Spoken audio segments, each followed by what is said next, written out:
Large parts of the country have been reeling under intense summer heat over the past few days, with temperatures soaring well above normal across several regions. From the plains to the desert belts, heat wave-like conditions have pushed the mercury past the 40 degrees Celsius mark in many areas.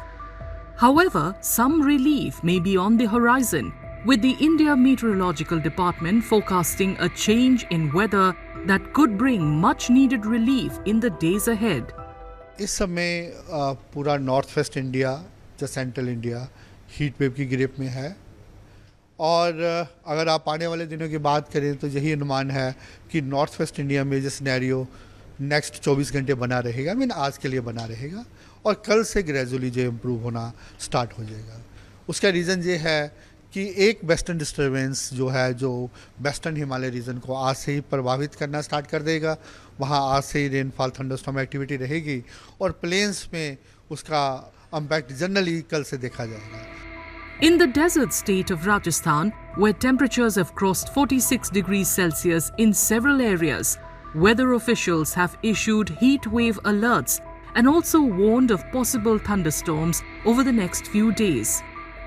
देखिए, अगले 24 घंटों के लिए खासकर जैसलमेर, बाड़मेर, फलोदी और आसपास के जिलों के लिए हीट वेव के लिए येलो अलर्ट जारी किया गया है। वहीं पूर्वी राजस्थान के भी कुछ भागों में, खासकर दक्षिण पूर्वी और उत्तरी खासकर में, इसके अलावा शेखावटी क्षेत्र में कहीं कहीं हीट वेव की संभावना अगले 24 घंटों के लिए येलो अलर्ट जारी किया गया है। इसके अलावा अगले 2-3 दिन राजस्थान के कुछ भागों में थंडरस्टॉर्म, आंधी और हल्की बारिश के लिए येलो अलर्ट भी जारी किया गया है।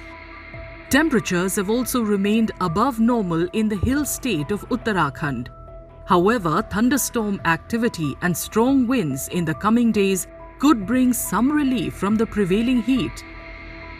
आज के लिए जो है, क्योंकि टेम्परेचर थोड़े से हाई रहने का चांसेस है, लोगों को ज़्यादा दिक्कत के जिसमें महसूस होगा, हालांकि क्राइटेरिया ना सेटिस्फाई ना हो हीट वेव क्राइटेरिया वाला, लेकिन फिर भी क्योंकि टेम्परेचर काफ़ी हाई चल रहे हैं तो हमने येलो अलर्ट उसके लिए जारी किया था।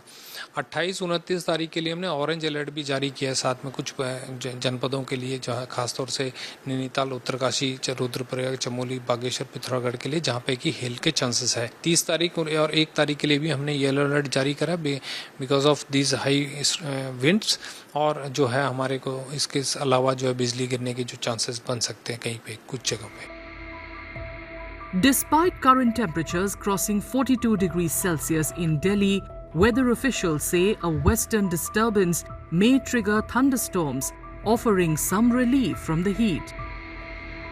अगर हम एनसीआर दिल्ली की बात करते हैं, जहाँ भी पिछले दिनों से हीट वेव कंडीशंस प्रिवेल हो रही हैं और आज के लिए भी हमारा अनुमान है जो टेम्परेचर है वो 42 to 44 रहेगा और कल से थोड़ा गिर जाएगा और परसों से फर्दर इम्प्रूवमेंट हो जाएगी। उसका रीज़न भी यही है कि हम एनसीआर दिल्ली के लिए भी कल और परसों के लिए थंडरी डेवलपमेंट तो आज भी हो सकता है, खैर थंडरस्टॉर्म के साथ रेनफॉल एक्टिविटी एक्सपेक्ट कर रहे हैं, जिसके लिए हमारा एनसीआर दिल्ली के लिए भी परसों के लिए येलो अलर्ट है।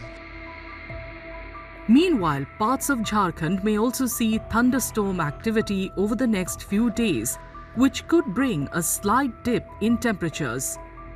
आज में भी जो उत्तर पूर्व और सटे हुए जो मध्य इलाके वहाँ पे ओलावृष्टि के चांसेस है, गर्जन वज्रपात के चांसेस हैं और उस समय हवा की गति 50 से 60 किलोमीटर प्रति घंटे के हिसाब से हो सकती है। मतलब तेज आंधर तूफान भी ओलावृष्टि के साथ में कुछ कुछ जगह पे आपको देखने को मिल सकता है।